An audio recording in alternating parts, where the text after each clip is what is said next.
Everyone, welcome to our channel. इस story में आज बहुत ही रहस्य खुलने वाले हैं, तो कहानी के साथ बने रहिए। अब तक आपने सुना कि कार्तिक आयु से बोलता है, ऐसी बात नहीं है, मुझे बस तुम्हारी फिक्र होती है, तुम्हारी सिक्योरिटी की भी, इसलिए हमेशा तुम्हें ट्रैक करना पड़ता है। तुम तो मेरी कॉल्स भी नहीं उठाती हो, मैं क्या करता हूँ? आयु कुछ नहीं कहती, बस अपना सिर हिलाकर अपने लैपटॉप में कुछ करने लगती है। तभी अर्पित पूछता है, अब आगे? वैसे तुम कश्मीर क्यों जाना चाहती हो? फर्स्ट टाइम है, कुछ दिनों में क्रिसमस भी है, उससे पहले तुम जाओगी तो सबको बुरा लगेगा ना? तो आयु कहती है, उससे पहले मैं यहाँ वापस आ जाऊंगी। तो अर्पित कहता है, वैसे तुम्हारे साथ मैं भी आना चाहता हूँ। तो आयु कहती है, बिल्कुल नहीं, मैं अकेले जाऊंगी। तो अर्पित कुछ सोचकर अपने मन में मुस्कुराता है, फिर कहता है, ठीक है जी। यह कहकर वह वहाँ से उठकर बाहर चला जाता है। आयु को थोड़ा अजीब लगता है, क्योंकि अर्पित हमेशा उसे मनाता रहता था जब तक वह मान नहीं जाती थी। पर इस बार उसका आसानी से मान जाना उसे अटपटा लगता है, पर वह इसे इग्नोर करके अपने काम में लग जाती है। वही अर्पित अपने कमरे में आकर अविका जी को कॉल करता है। अविका जी सबके साथ हॉल में बैठकर बातें कर रही थी। वह अपने फ़ोन को देखती है और अर्पित का कॉल देखकर उठा लेती है। कॉल उठाते ही अर्पित कहता है, आंटी आप घर में है क्या? तो अविका जी हाँ कहती है। तो अर्पित कहता है, ठीक है, फिर वह कॉल काट देता है। अविका जी अपने फ़ोन को घूरने लगती है और खुद से कहती है, यह लड़का भी ना? वही नीलांबरी जी पूछती है, कौन है बेटा? तो अविका जी उन्हें अर्पित के बारे में बताती है। वहाँ कामाक्षी जी, नीलांबरी जी, अर्पित जी, प्रीसा जी, प्रवालिका जी, कृष्णा जी, आर्यमन जी, अमरनाथ जी, पृथ्वीराज जी, रणधीर जी, यश, अभि, ध्रुव, ध्रुविका, अनिका जी सब मौजूद थे। बाकी लोग कहीं बाहर थे।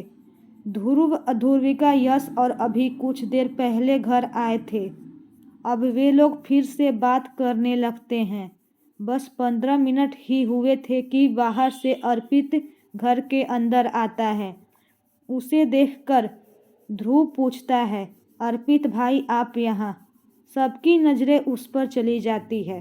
अर्पित मुस्कुराते हुए सीधे जाकर अविका जी के घुटनों के पास नीचे बैठ जाता है और कहता है, वैसे सब लोग उसके ऐसे अचानक आने से हैरान थे, क्योंकि उन्होंने देखा था कि 15 मिनट पहले ही उसने अविका जी से बात की थी। तो अविका जी हैरानी से पूछती है, अर्पित तुम यहाँ?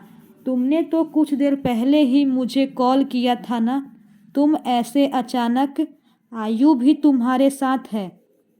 यह कहकर वह दरवाजे की तरफ देखने लगती है। तो अर्पित कहता है, उस हिटलर से तो बचकर आया हूँ आंटी, प्लीज़ उसे आप ही मना सकती है। आपकी हिटलर बेटी हमेशा मुझे मना करती रहती है, उसकी वजह से मीटिंग्स तक अटेंड नहीं कर पाता हूँ। और अब वह खुद लोकेशन पर जा रही है और मुझे नहीं लेकर जा रही।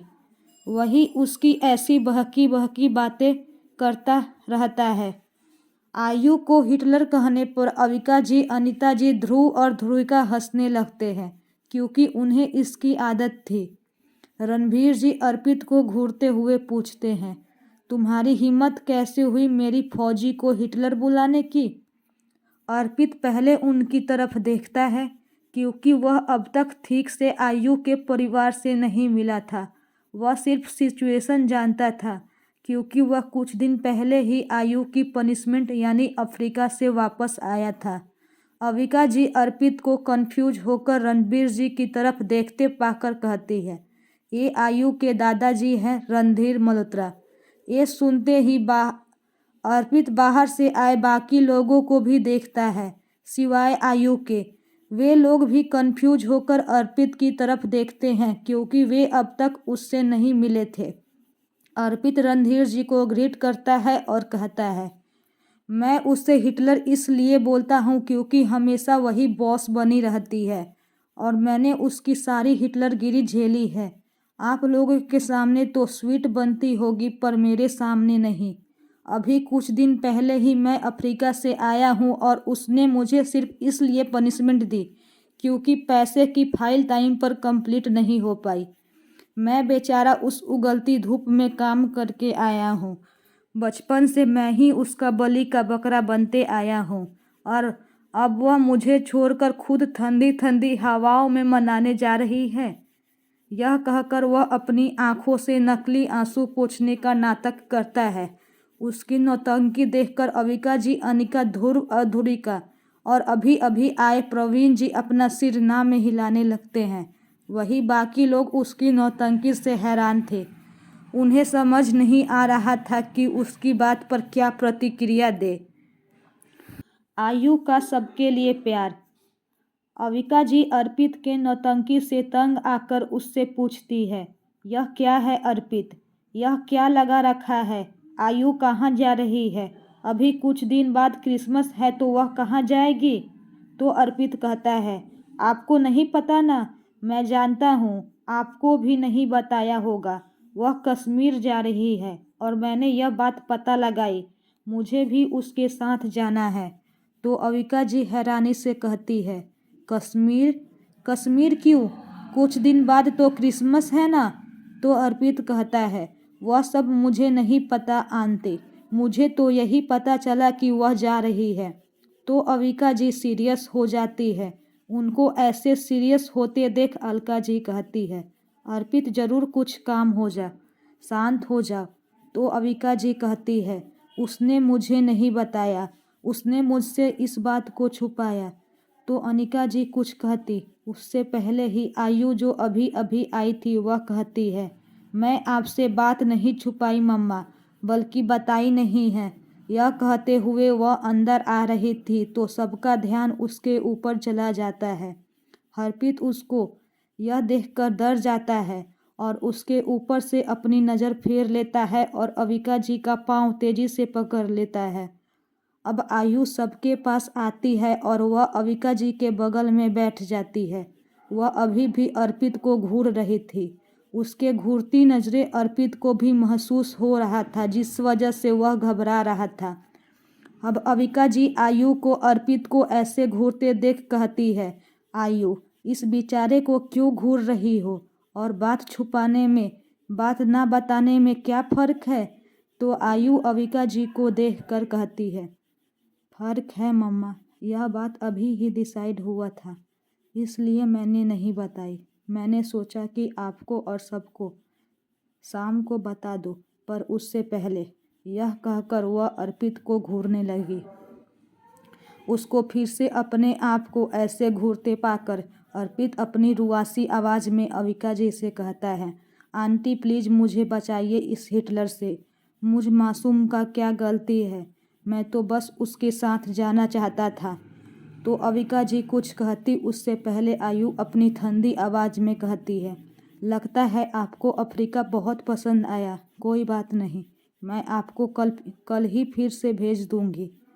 तो अर्पित वहाँ से ऐसे गायब होता है जैसे वह अभी था ही नहीं, जिसे देखकर सब हैरान हो जाते हैं सिवाय आयु के।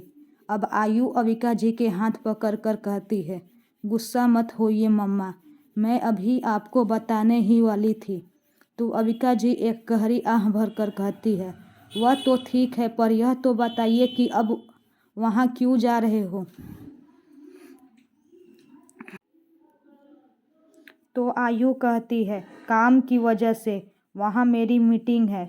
तो अविका जी उसको घूर कर कहती है, झूठ मत बोलो आयु, अगर मीटिंग हो तो तुम जरूर अर्पित को ले जाओगी, पर तुम अर्पित को मना कर रही हो तो कुछ और ही वजह होगी ना। तो आयु एक गहरी सांस लेकर उनके कान के पास जाकर कुछ कहती है, जो सिर्फ अविका जी को सुनाई देती है, बाकी लोगों को नहीं। वही बाकी लोग उन दोनों को कन्फ्यूजन से देखने लगे। वही आयु की बात सुनकर अविका जी शांत हो जाती है। फिर कहती है, ठीक है तुम जाओगी पर अकेले नहीं, अर्पित को साथ लेकर, वरना जाने वाली बात भूल जाओ। आयु भी थोड़ी कंप्रोमाइज होते हुए कहती है, ठीक है उसको भी साथ लेकर जाऊंगी। हैप्पी? तो अविका जी मुस्कुरा देती है। वही आर्यमन जी कहते हैं, अरे प्रिंसेस यह बात हमें भी तो बताइए कि आप वहाँ क्यों जा रहे हो। तो आयु कहती है, इट्स अ सीक्रेट डैडा। तो आर्यमन जी अपना मुंह बनाकर कहते हैं, this is not fair princess, आप सिर्फ अपनी मम्मा को ही बताते हो। यह कहकर वह अपना मुंह फेर लेते हैं। तो आयु खड़ी होकर उनके बगल में बैठकर उनके एक भौं को गले लगाते हुए कहती है, सॉरी दादा, पर यह बात मैं आपको नहीं बता सकती, बट आई प्रॉमिस मैं आपको जल्दी बता दूंगी। ठीक है। तो आर्यमन जी उसको एक नज़र देखकर फिर से अपना मुंह बना लेते हैं, जिसे देखकर आयु उनके गालों पर किस करते हुए कहती है, अब डैडा मान गए। पर आर्यमन जी कुछ नहीं कहते। आयु फिर से किस करके पूछती है, अब तो वह फिर भी नहीं कहते। तो आयु बार बार ऐसे करती है तो आर्यमन जी मुस्कुरा देते हैं। फिर उसको अपने सीने से लगाकर उसके माथे को चूम लेते हैं। फिर उसके बालों को सहलाकर कहते हैं, अगर प्रिंसेस इतनी प्यार से मनाएगी तो डैडा आपसे नाराज़ कैसे रह सकते हैं, पर आपको मुझे भी जल्दी बताना होगा। तो आयु मुस्कुरा देती है। वही बाकी लोग उन दोनों के बॉन्ड को देखकर इंजॉय कर रहे थे। तभी ऋषभ जी अपनी गला को तरसते हुए कहते हैं, this is not fair princess, सारा प्यार अपने डैडा को ही, और यीशु डैड का क्या, वह भी आपसे रोते हुए हैं। तो आयु आर्यमन जी से दूर होकर ऋषभ जी के पास आ जाती है और उनके भी गले लगकर उनके गालों पर भी किस करते हुए कहती है, आपको भी मैं बहुत प्यार करती हूँ ऋषु डैड, और आई प्रॉमिस आप भी मैं यह बात बहुत जल्द बताऊंगी। तो ऋषभ जी भी मुस्कुराते हुए उसके माथे को चूम कर कहते हैं, मेरा प्यार प्रिंसेस। अब बाकी जेंट्स भी अपनी नौटंकी शुरू करते हैं। तो आयु पहले प्रवीण जी, फिर शौर्य जी के पास जाती है, फिर आदित्य जी के, फिर संजय जी, फिर रणधीर जी, फिर अमरनाथ जी, फिर पृथ्वीराज जी के पास जाती है। वह लोग भी उसके प्यार से खुश हो जाते हैं। अब आयु के भाई भी रूठ जाते हैं तो आयु उनके पास भी जाती है। सबसे पहले अथर्व के पास जाती है, फिर अर्थ के पास, फिर अभय के पास, फिर ध्रुव के पास, फिर यश और अभी के माथे चूम लेती है, जिससे वे लोग भी खुश हो जाते हैं। फिर उसकी नज़र उनके बगल में बैठे एकांश पर जाती है, जो उसको भी अपने प्यार भरी नज़रों से देख रहा था। आयु इससे तुरंत अपनी नज़र फेरकर सभी लेडीज़ के पास चली जाती है। वही उसको देखकर एकांश अपने मन में कहता है, this is not fair doll, तुम मुझे ऐसे इग्नोर नहीं कर सकती, मैं तुम्हारे प्यार को पाकर ही रहूँगा। यह कहकर वह मन ही मन मुस्कुरा देता है। अब आयु सारे लेडीज़ को भी ऐसे ही गले लगाकर उनके माथे को चूम लेती है, फिर उसके पास ही बैठ जाती है। उसके एक साइड प्रवालिका जी थी, दूसरे साइड कृषिका जी। अब आयु सबको देखकर कहती है, मैं कल सुबह सबके उठने से पहले ही जाने वाली हूँ, और डोंट वरी, मैं क्रिसमस के एक दिन पहले ही आ जाऊँगी। तो सब हाँ कहते हैं। फिर आयु फ्रेश होने चली जाते हैं। उसके जाने के बाद कामाक्षी जी को कुछ याद आता है तो वह कृषिका जी से पूछती है, कृषिका बेटा तुमने तृप्ति से कांटेक्ट किया? तो कृषिका जी निराशा से अपना सिर ना में हिला देती है। वही तृप्ति नाम सुनकर अर्पित गुस्सा हो जाता है। फिर गुस्से में कहता है, वह क्यों कांटेक्ट में आएगी दादी, वह तभी हम में से किसी से बात करेगी जब उसको पैसे की ज़रूरत होगी। तो सब कुछ नहीं कहते क्योंकि उसकी बात बिल्कुल सही थी। वही अविका जी, अनिका जी, प्रवीण जी, ध्रुव ध्रुविका को कुछ समझ में नहीं आया। आर्यमन जी को भी नहीं, क्योंकि वह भी इतने दिन से कोमा में थे। अभय का तृप्ति को लेकर गुस्सा। अब तक आपने सुना कि अर्पित सबको आयु के कश्मीर जाने वाली बात बताता है, जिससे अविका जी गुस्सा हो जाती है। फिर आयु घर आकर सबको कश्मीर के बारे में बताती है और सबको मनाती भी है। अब आगे अविका जी पूछती है, यह तृप्ति कौन है? तो कृषिका जी एक गहरी सांस लेकर कहती है, मेरी बेटी। तो वह लोग उनको हैरानी से देखने लगे। आर्यमन जी कहते हैं, क्या कृषिका दी आपकी बेटी भी है? और यह बात अब तक मुझे नहीं पता। तो अविका जी कहती है, सिर्फ आपको ही नहीं, हम सबको भी। तो इस बार कृषिका जी कुछ कहती उससे पहले अभय कहता है, क्योंकि वह बताने लायक भी नहीं है। तो वह लोग और भी कंफ्यूज हो जाते हैं। वह लोग सोचते हैं कि वह अपने बहन के बारे में ऐसे क्यों बात कर रहा है। तभी अविका जी कहती है, गलत बात है अभय, अपनी बहन के बारे में ऐसी बात नहीं करते, चाहे वह जैसी भी हो। तो अभय कहता है, पर मैंने उसको कभी अपनी बहन माना ही नहीं। अभी मॉम, वह हम सबसे बिल्कुल अलग है। हम परिवार एक साथ रहते हैं और हम जितना भी पावरफुल और रिच हो, पर हमें इतना भी घमंड भी नहीं है। पर वह लड़की ऐसा नहीं है। वह बहुत घमंडी और अहंकारी है। बचपन से वह लोगों को नीचा दिखाती है, इसलिए वह मुझे बिल्कुल भी पसंद नहीं। वह हम सबको किसी एटीएम मशीन से ज़्यादा कुछ नहीं समझती। हमेशा घर से बाहर रहती है, पार्टियां करती है। कभी कभी मुझको लगता है कि वह मेरी बहन है ही नहीं। बड़ों से इज्जत से बात नहीं करती। इस वजह से दादी को कितनी बार ब्लड प्रेशर बढ़ा है। फिर एक गहरी सांस लेकर कहता है, वह सिर्फ हमारे नाम की बहन है। मैं उसको कभी अपनी बहन नहीं माना और ना ही आगे मानूंगा। मेरी बहन सिर्फ आयु रहेगी और साथ में ध्रुविका। यह कहकर वह उठकर अपने कमरे की तरफ चला जाता है। वही सब उसको हैरानी से जाते देख रहे थे। उसके जाने के बाद अनिका पूछती है, ऐसा क्यों कह रहा है ये? तो इस बार कामाक्षी जी कहती है, जब वह आएगी तब आपको पता चल जाएगा। वैसे अब नहीं आएगी तो ही अच्छा है, वरना इस घर में जो शांति और खुशी है सब चला जाएगा। तुम उसको कांटेक्ट मत करो कृतिका। जब उसको आना होता है तब वह आ ही जाएगी। और हाँ, कोई पैसे नहीं देंगे, कोई नहीं देगा। यह कहकर वह भी वहाँ से उठकर चली जाती है। वही कृतिका जी निराश हो जाती है, क्योंकि वह सबको समझती थी और वह भी तृप्ति से बहुत नाराज रहती है। उसने अपनी बेटी को अच्छी संस्कार देने की बहुत कोशिश की थी, पर तृप्ति उसकी बात कभी नहीं मानी। पर फिर भी वह उनकी बेटी थी, जिस वजह से वह कुछ नहीं कर पाती थी। अब कोई कुछ नहीं कहता। जहाँ कुछ वक्त पहले सब लोग हंसी खुशी बात कर रहे थे, अब वह बिल्कुल शांति पसर गई थी। अब बाकी लोग भी उठकर अपने अपने कमरों में चले जाते हैं। अभी आयु अपने रूम में थी और कॉल में किसी से बात कर रही थी।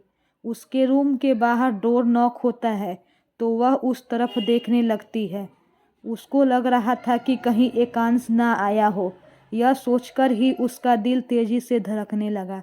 वह कॉल काट देती है, फिर एक गहरी सांस लेकर जाकर डोर खोलती है तो बाहर अभय खड़ा था। अभय को देखकर मन ही मन चैन की सांस लेकर वह पूछती है, अभय भाई आप यहाँ? तो अभय कहता है, मैं अंदर आ सकता हूँ क्यूटी? तो आयु अपना सिर हाँ में हिलाकर उसको अंदर आने का रास्ता देती है। तो वह भी एक हल्की मुस्कान के साथ अंदर आ जाता है। आयु देख पा रही थी कि अभय का मूड कुछ अच्छा नहीं था।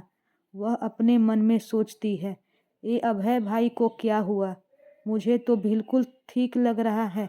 मेरे पास आने के बाद ऐसा क्या हुआ जो उनका मूड खराब हो गया?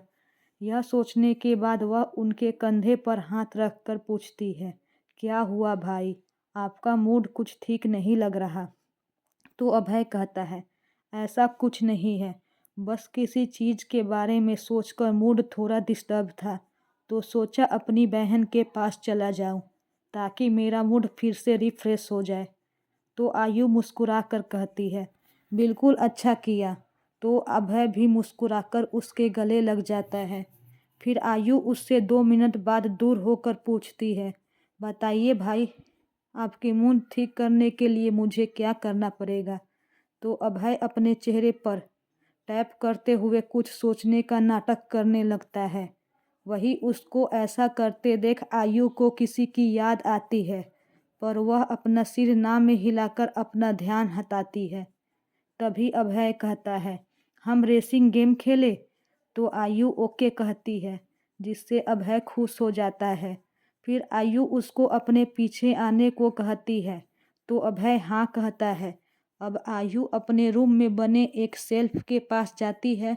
फिर वहाँ के एक बुक को टर्न करती है, जिससे वहाँ एक सीक्रेट रूम ओपन होता है, जिसे देखकर अभय के चेहरे पर हवाइयाँ उड़ जाती है और वह अपने आगे आयु की तरफ हैरानी से देखने लगता है। अब आयु उस सीक्रेट रूम में चली जाती है, पर अभय वही रहता है, जिसे देखकर आयु पीछे पलटकर कहती है, अंदर आओ। तो अभय होश में आता है। फिर ऐसे ही हैरानी भाव लेकर उसके पीछे जाने लगता है। आओ अंदर जाकर वहाँ बने 3 कमरों में से एक कमरे की डोर ओपन करती है। फिर उसके अंदर चली जाती है। अभी भी बाकी 2 कमरों को देखते हुए उसके तीसरे रूम में चला जाता है। जब वह अंदर जाकर देखता है तो उसकी आंखें फिर से बड़ी हो जाती है। वह कभी हैरानी से उस रूम की तरफ देखता तो कभी आयु की तरफ। वही आयु पूछती है, रूम कैसा लगा आपको? तो अभय उस रूम की तरफ देखता है, जो एक गेमिंग रूम था, जहां हर तरह के गेम्स लगे हुए थे। वह रूम पूरी गेमिंग वाइब दे रहा था। वह आयु को देखकर कहता है, यह सब क्या था, क्योंकि? तो आयु कहती है, यह मेरे पर्सनल रूम्स है भाई। यह गेम के लिए है और बाकी 2 उनमें से एक मेरी सीक्रेट स्टडी है और दूसरी मेरी एक्टिविटी रूम। तो भाई कन्फ्यूजन से पूछता है, पर अब तक तुम जन्नत पैलेस में रहती हो ना, फिर यह सब यहाँ कैसे? तो आयु कहती है, मेरे लिए यह सब एक दिन में मैं चाहूँ तो खरा हो जाएगा। मैंने उस एक दिन में सिर्फ ठाकुर मेंशन में ही नहीं, बल्कि बाकी दोनों पैलेस में भी बिल्कुल ऐसे ही रूम बनवाए हैं। तो अभय अपनी इम्प्रेसिव टोन में ताली बजाते हुए कहता है, हैट्स ऑफ यू क्यूटी, यह सिर्फ तुम ही कर सकती हो। तो आयु मुस्कुरा देती है। फिर पूछती है, अगर आप चाहो तो आपके लिए अभी मैं ऐसा रूम बनवा सकती हूँ, वह भी आपके कमरे में, हमारे चारों मेंशंस को। तो अभी के चेहरे पर एक बड़ी सी मुस्कान आ जाती है। वह कहता है, हाँ, तू सिर्फ मेरे लिए बनवाना, बाकी किसी के लिए भी नहीं। फिर अपने मन में कहता है, आखिर सबको पता चले कि मैं ही अपनी क्यूटी की सबसे फेवरेट भाई हूँ। यह सोचकर वह अपने मन ही मन मुस्कुरा रहा था। वही आयु उसकी तरफ देख रही थी, जो कहीं खोया हुआ था। वह उसके कंधे पर हाथ रखती है, तो अभी उसकी तरफ देखता है। तो आयु कहती है, आप क्या सोच रहे हैं? तो अभय कहता है, कुछ नहीं, हम गेम शुरू करें? तो आयु अपना सिर हाँ में हिला देती है। फिर वह दोनों बैठकर रेसिंग गेम खेलने लगते हैं। वही दूसरी तरफ सारा स्क्वाड जिम अब ग्रुप में भी ज्वाइन हो गया था। सब लोग अभय के रूम में चले जाते हैं, पर उसके रूम में अभय को ना पाकर वह लोग कंफ्यूज हो जाते हैं। हर्ष कहता है कि अभी कहाँ गया? गुस्से में अपने रूम में ही तो आया था। तो हर्ष कहता है, पता नहीं भाई। तभी हर्ष कहता है, आप लोग जानते हो ना, भाई को उतना जल्दी गुस्सा नहीं आता, पर जब आता है तो जल्दी शांत नहीं होता। तो सब अपना सिर हाँ में हिला देते हैं। अब उन सबको अभय की चिंता हो रही थी। तभी ईशान के मन में एक चीज़ आती है, तो वह सबको देखकर कहता है, हम आयु का हेल्प ले सकते हैं ना? तो ध्रुव कहता है, हाँ जी, जल्दी हेल्प कर सकती है, क्योंकि मैंने देखा है यहाँ हमारे गार्ड्स जो सिर्फ आयु के पास ही ट्रेंड हुए थे, वह लोग मौजूद हैं और आयु दी उनका कांटेक्ट करके हमें जल्दी बता सकती है। कहीं अभय भाई बाहर तो नहीं गए। पासवर्ड। अब तक आपने सुना कि अभय को तृप्ति के जिक्र सुनकर गुस्सा आता है। वही सब उसके गुस्से को देखकर हैरान थे, क्योंकि वह हमेशा चुलबुला सा बेफिक्र रहता था, पर उसको इतने सीरियस होता देख सब हैरान थे। फिर अभय अपने आप को शांत करने के लिए आयु के पास जाता है। फिर आयु उसको अपने सीक्रेट रूम के बारे में बताती है, जिसके बारे में सुनकर वह हैरान हो जाता है। वही पूरे एक्स स्क्वायर जो अब ध्रुव, स्मिता सब अभय को ढूंढने लगते हैं। अब आगे। अब ग्रुप के बात सुनकर सब आयु के कमरे की तरफ चले जाते हैं। वही आयु के कमरे के सीक्रेट रूम, जो गेमिंग रूम है, उसमें अभय और आयु बहुत अच्छे से अपना गेम खेलते हुए एंजॉय कर रहे थे। अभय को आयु के साथ खेलने में बहुत मज़ा आ रहा था। आयु उसकी बहुत टफ कंपटीशन दे रही थी। वह उसे अब तक 2 बार हार चुका था, फिर भी वह खुशी के साथ उसके साथ खेल रहा था। वही आयु भी उसकी खुशी से खेलते देख वह भी इंजॉय करते हुए खेलने लगती है। वही अब एक्सेस कोड वहां पहुंच चुका था। सबसे पहले अथर्व उसका गेट नॉक करता है, पर अंदर से कोई रिस्पॉन्स नहीं आती, जिससे वह लोग कंफ्यूज हो जाते हैं, क्योंकि अधिकतर टाइम आयु अपने कमरे में ही गई थी, फिर अपने कमरे से बाहर नहीं आई थी। अब ईशान भी एक बार उसके डोर को नॉक करता है, पर फिर भी दूसरी तरफ से कोई रिस्पॉन्स नहीं आता, जिसे देखकर वह लोग कंफ्यूज हो जाते हैं। यश कहता है, आयु दी अपने कमरे में ही थी ना, हमने देखा था वह अपने कमरे में ही गई थी। तो हर्ष कहता है, हाँ, पर कोई रिस्पॉन्स क्यों नहीं दे रही है? वहाँ अपने कमरे में अभय गायब था और यहाँ आयु रिस्पॉन्स नहीं दे रही। अब एकांश भी 2 बार उसके डोर को नॉक करता है, पर उसको भी कोई रिस्पॉन्स नहीं आती। तभी ध्रुव को कुछ याद आता है, तो वह कहता है, शायद दी दूसरे कमरे में है, पर उसके लिए हमें अंदर जाना पड़ेगा। तो सब उसको कंफ्यूज होकर देखने लगे। अर्श कहता है, क्या अगर वह दूसरे रूम में है तो इस रूम में क्यों जाना पड़ेगा? तो ध्रुव कहता है, वह आपको बाद में पता चलेगा भाई, आप थोड़ी साइड होइए।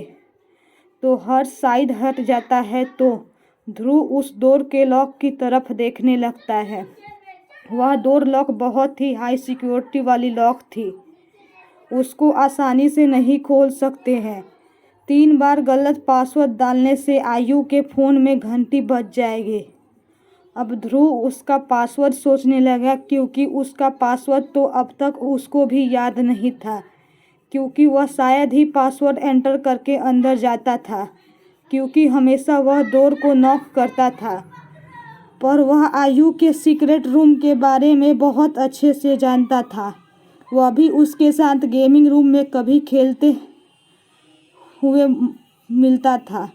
ध्रुविका भी यह बात जानती है।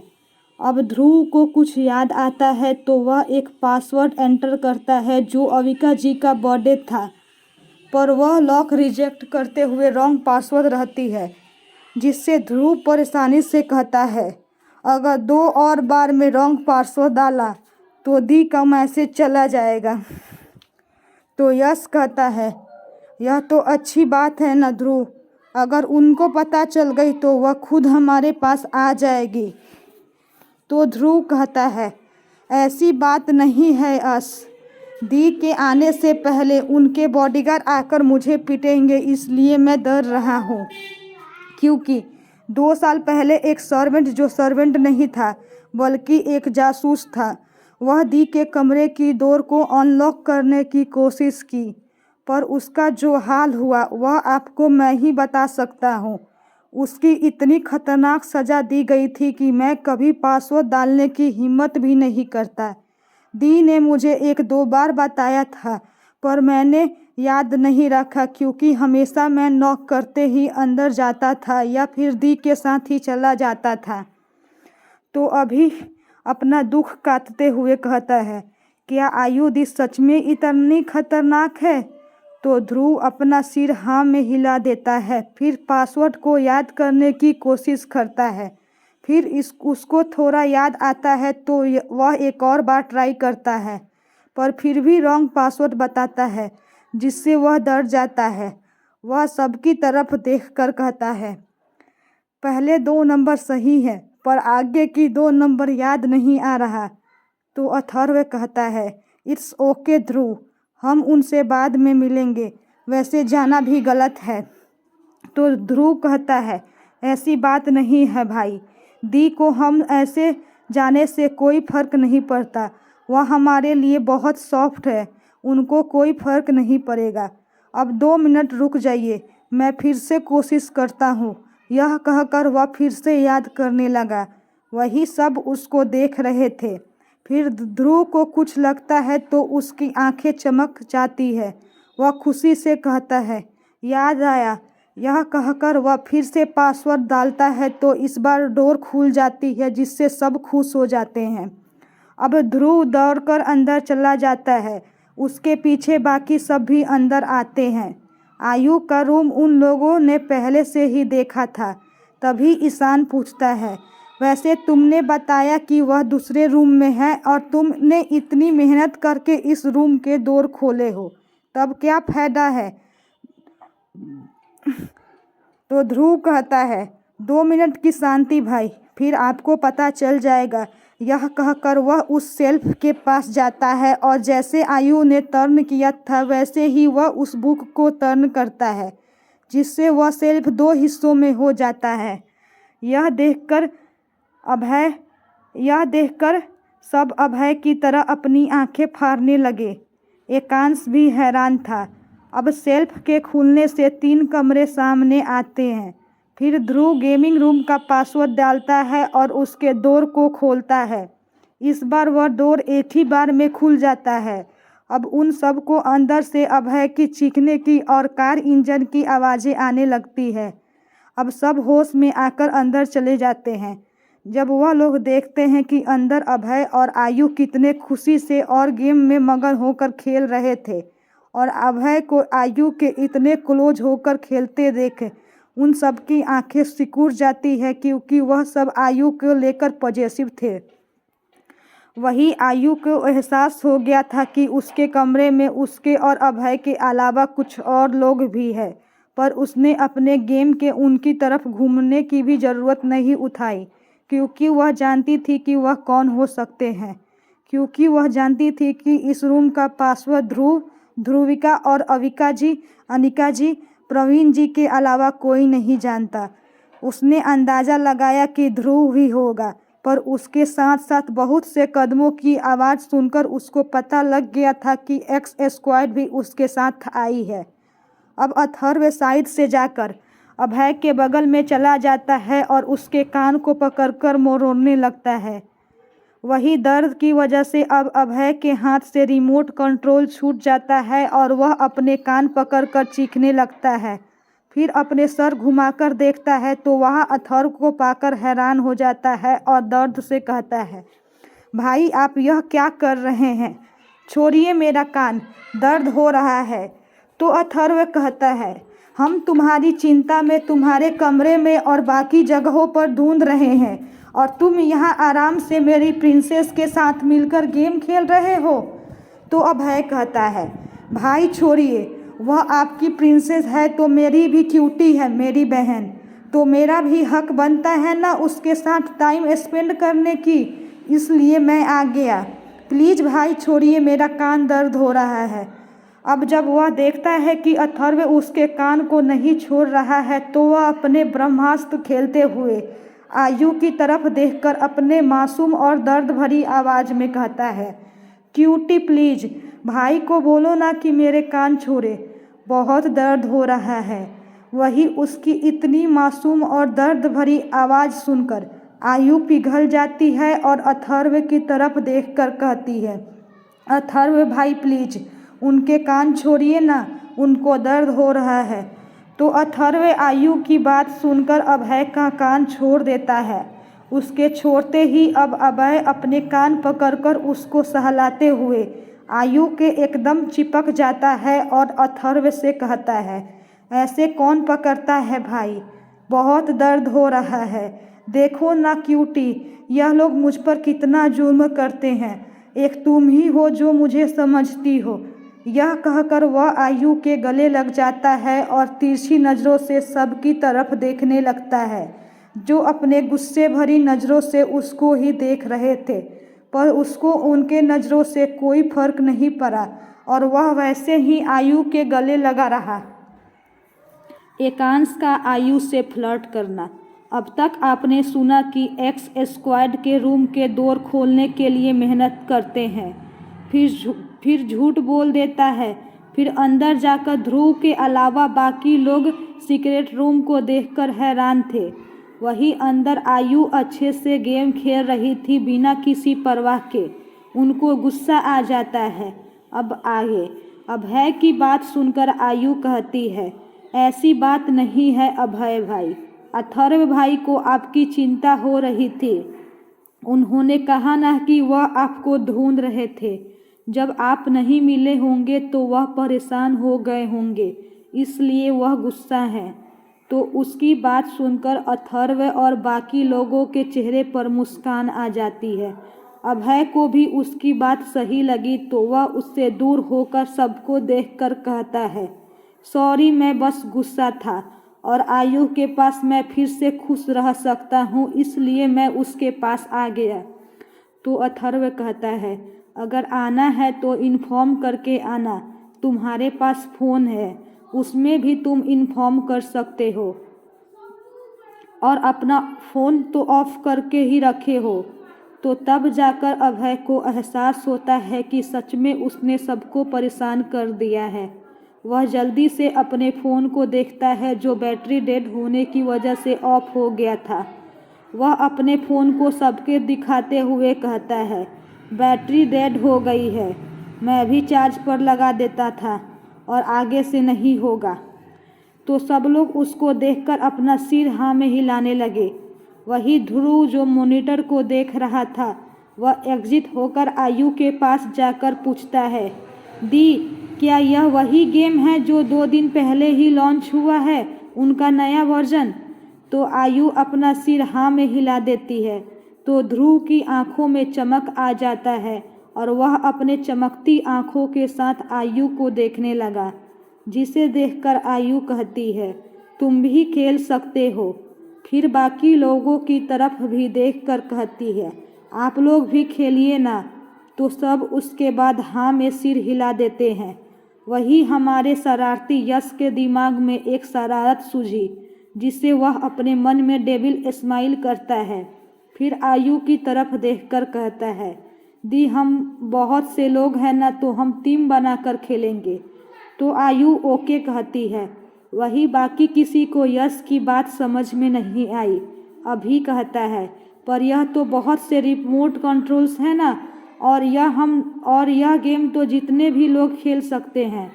तो यश उसको चुप कराते हुए कहता है, तुम चुप हो जाओ गधे, सिंगल खेलने से अच्छा डबल डबल खेलेंगे। इतना कहकर वह अपने आँखों से उसको चुप रहने का इशारा करता है। वही उसके मुंह से अपने लिए गधा सुनकर अभी उसको घूर कर देखने लगा। तभी यश फिर से कहता है, मैं काम करता हूँ, चीट लिखता हूँ और आप सबको देखता हूँ। जिनके चिट में दूसरों के नाम आएगी वह जोड़ी बनेंगे। तो सबको उसके यह सुझाव अच्छा लगता है, पर अभी फिर से कहता है, यह नहीं हो सकता यश, हम सब जोड़ी बनेंगे तो 1 नंबर कम हो जाएगा। तो यश कुछ कहता उससे पहले ही डोर के पास खड़ी ध्रुविका कहती है, नहीं कम पड़ेंगे क्योंकि मैं भी खेलने वाली हूँ। यह कहकर वह अंदर आ जाती है। अभी ध्रुविका को देखकर खुश हो जाता है और उसकी आंखें चमक जाती है। यह कोई नोटिस ना किया हो पर यश ने नोटिस कर लिया था और वह अपने मन में मुस्कुराने लगता है। अब वह फिर से कहता है, चलो यह भी सॉल्व हो गया, तो हम वैसे ही करेंगे जैसे मैंने कहा। तो सब हाँ में सिर हिला देते हैं। तो यश वहाँ के एक नोटपैड और पेन लेकर सबके नाम के चिट्स लिखता है, फिर सबको चिट देने लगता है। और वह जानबूझकर आयु को एकांश का चिट और एकांश को आयु का चिट दे देता है, और एकांश को देते वक्त उसको अपने आँख मार देता है, जिससे एकांश को कुछ समझ नहीं आता। अब सब अपना स्लिप खोलते हैं। जब आयु अपनी स्लिप ओपन करती है तो वह हैरान हो जाती है और उसकी नज़र अचानक ही एकांश के ऊपर चला जाता है। वही एकांश भी अपना चीट खोल चुका था। जब उसमें आयु का नाम देखता है तो उसके खुशी का ठिकाना नहीं रहा। वह भी आयु की तरफ देखता है। दोनों की नज़रें मिलाने से ही आयु अपनी नज़रें उसके ऊपर से हटा लेती है। फिर एकांश यश को देखता है तो वह फिर से उसको आंख मार देता है, जिससे एकांश समझ जाता है कि यह सब कुछ यश का किया धरा है। वह उसको देखकर मुस्कुराकर अपना थम्सअप दिखाता है। अब यश सबकी तरफ देखकर कहता है, चलिए हम खेलते हैं। ऐसे मेरा और ध्रुव का आया है। तो ध्रुव उसके साथ बैठ जाता है। फिर वह निराश से कहता है, मुझे लगा मेरा और दी का एक साथ आएगा। दी के साथ खेलने में बहुत मज़ा आता है। तो यश कहता है, कोई बात नहीं ध्रुव, मैं भी अच्छा खेलता हूँ। तो ध्रुव कुछ नहीं कहता। अब अथर्व और ईशान एक जोड़ी बन जाते हैं और अर्श और अभय एक जोड़ी। फिर बच्चे ध्रुविका और अभी भी एक जोड़ी बन जाते हैं। सब लोग लाइन में बैठ जाते हैं और सबके हाथ में रिमोट कंट्रोल्स थे। यश ने एक और रूल बनाई कि हर किसी के इंडिविजुअल कार्स होंगे, पर जोड़ी बनाकर अपने अपने कार से अपने पार्टनर को सपोर्ट करते हुए दूसरों के जोड़ी के कार को फाइट करके जीतना है। अब यह गेम को सबको इंटरेस्टिंग बन गया था, तो सब लोग अच्छे से खेलने लगे। सबसे पहले यश और ध्रुव ही आउट होते हैं, क्योंकि उन दोनों के बीच यूनिटी ज़्यादा नहीं थी। ध्रुव यश से गुस्सा हो जाता है। उसको लग रहा था कि यश के वजह से ही वह हार गया है। वह यश को गुस्से से देखने लगा। वही यश भी उसके घूरती नज़र महसूस कर पा रहा था, पर वह उसकी तरफ नहीं देखता। अब उन दोनों के आउट होने के बाद अब बारी अभी और ध्रुविका की आती है। वह दोनों भी हार जाते हैं, जिससे ध्रुविका निराश हो जाती है। तो अभी कहता है, कोई बात नहीं। तो ध्रुविका अपना सिर हाँ में हिला देती है। अब उन दोनों के बाद अर्श और अभय भी हार जाते हैं। अब बचे अथर्व, ईशान, एकांश और आयु थे। वह चारों ही एक दूसरे को टफ कंपटीशन दे रहे थे। अब गेम इंटरेस्टिंग मोड पर आ गया था। सब क्यूरियस होकर देख रहे थे कि कौन सी जोड़ी जीतेगी। अब आयु खेलते हुए एकांश से कहती है, एकांश, ईशान भाई के कार के पीछे जाओ। तो एकांश भी जैसे आयु ने कहा वैसे ही ईशान के कार के पीछे जाता है और पीछे से उसको धक्का देने लगता है, और आयु दूसरी तरफ के कार पर अटैक कर रही थी। अथर्व और ईशान उनके अटैक्स को फेस नहीं कर पा रहे थे। वह उन दोनों से बचने की बहुत कोशिश कर रहे थे।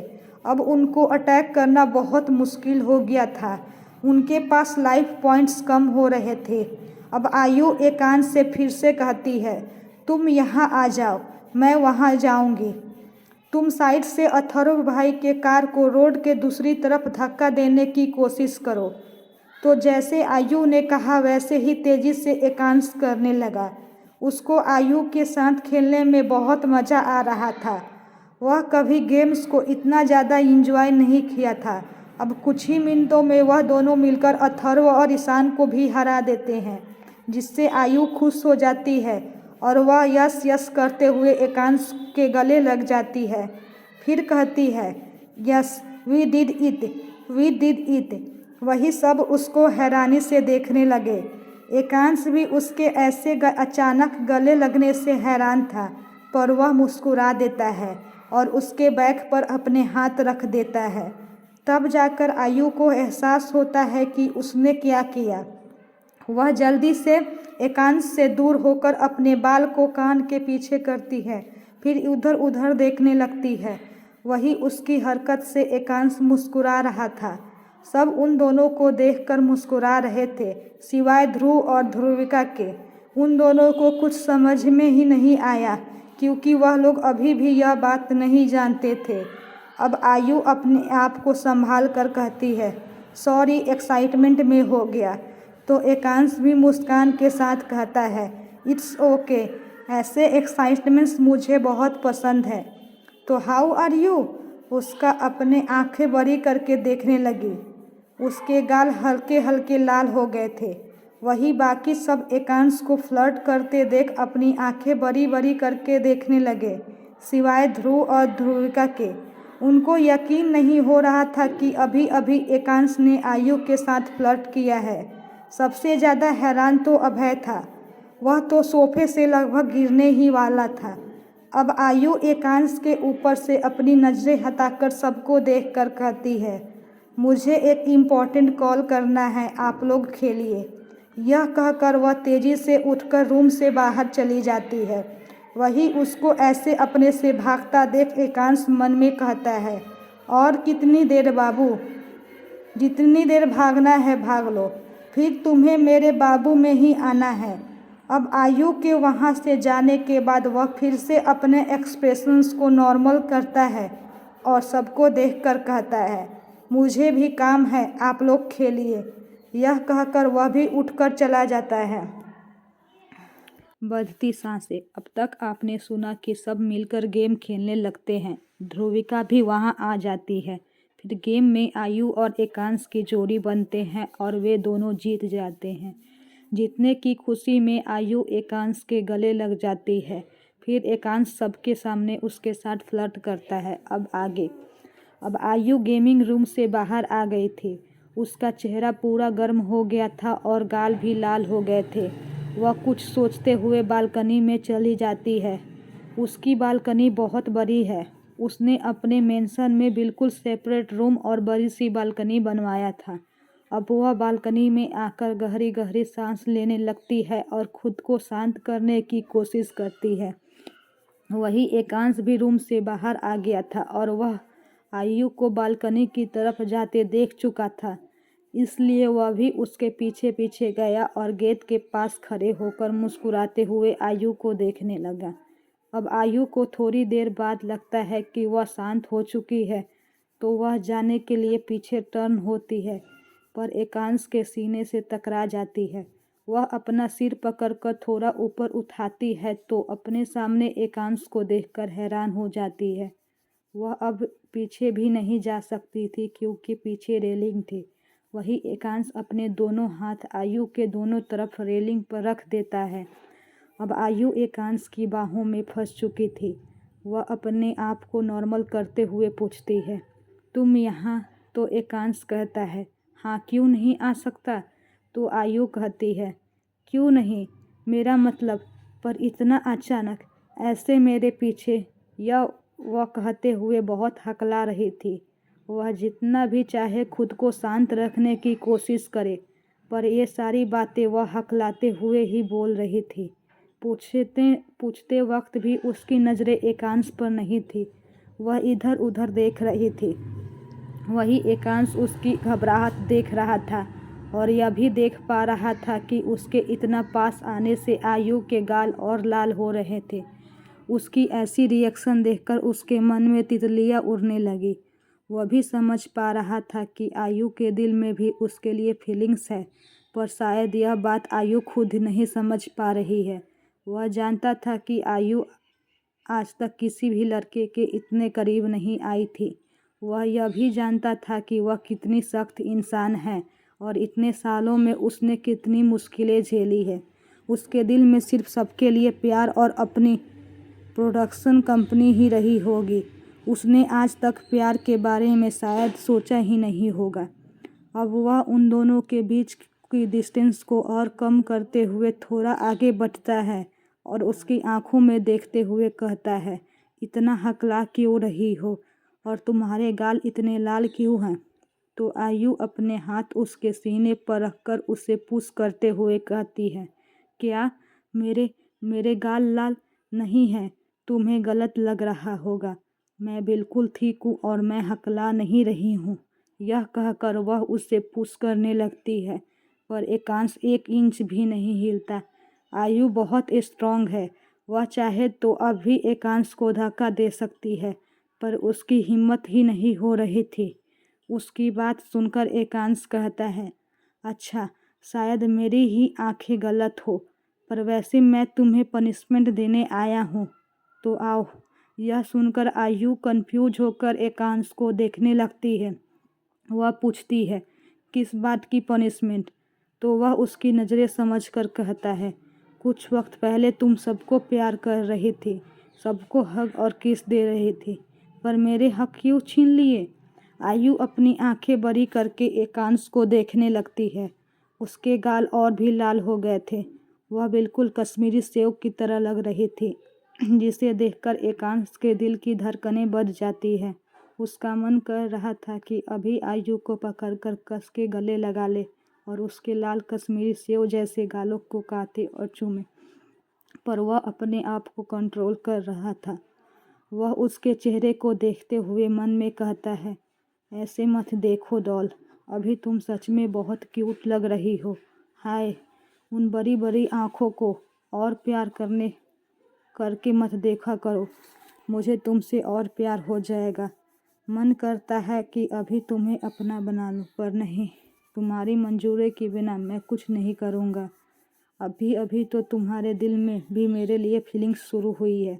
कोई बात नहीं, बहुत जल्द हम दोनों साथ होंगे और हमेशा मैं तुम्हें अपनी बाहों में छुपा कर रखूँगा। वही आयु अभी भी एकांश को अपनी बड़ी बड़ी आँखों से देख रही थी। उसकी ग्रीन आइज में हैरानी और शर्म दोनों थी। अब एकांश आयु को देखकर कहता है, तो शुरू हो जाए तुम्हारी पनिशमेंट। तुम्हारी पनिशमेंट यह है कि जितने हक्स और किसेस तुमने हमारे परिवार को दिए हैं, उतने तुम मुझे भी दोगी। अगर 10 मिनट में नहीं हुए तो मैं खुद तुमसे ले लूँगा। आयु होश में आकर हकलाते हुए कहती है, ये तुम क्या कह रहे हो? मैं तुम्हें क्यों दूंगी? हाँ, तो मुझे जाना है, मैं कोई पनिशमेंट नहीं लेने वाली। इतना कहकर वह साइड से जाने की कोशिश करती है, तो एकांश उसकी कमर पकड़कर उसे एकदम से अपने से चिपका लेता है। आयु का पूरा शरीर एकांश के शरीर से टकरा जाता है और उसके सॉफ्ट चेस्ट एकांश के हाथों से दब जाते हैं, जिससे उसकी सांसें तेज हो जाती है। वही एकांश की आंखों में भी एक नशा सा चढ़ गया था। वह आगे बढ़कर आयु के कान के पास अपना चेहरा ले जाता है, फिर वहाँ उसके ईयर लोब को हल्के हल्के चूमने लगता है और आयु की भीनी भीनी नेचुरल खुशबू को इनहेल करता है। उसकी खुशबू उसे बहुत सुकून दे रही थी। अब वह उसके कान के पास हल्के हल्के चूमते हुए अपनी सांस छोड़ता है, जिससे आयु के पूरे शरीर में एक्साइटमेंट भी फैल जाती है। उसकी पकड़ अपने फॉर्मल पैंट पर कस जाती है और उसकी सांसें भी तेज हो जाती है। तो एकांश उसे देखकर कहता है, तुम्हारा टाइम हो गया, अब मैं अपना हक खुद लूँगा। यह कहकर वह उसके गालों पर चूमने लगता है। पहले उसके गाल, फिर उसका माथा, फिर उसकी आंखों को किस करता है। वही आयु की सांसें तेज थी और वह पूरी तरह होश में नहीं थी।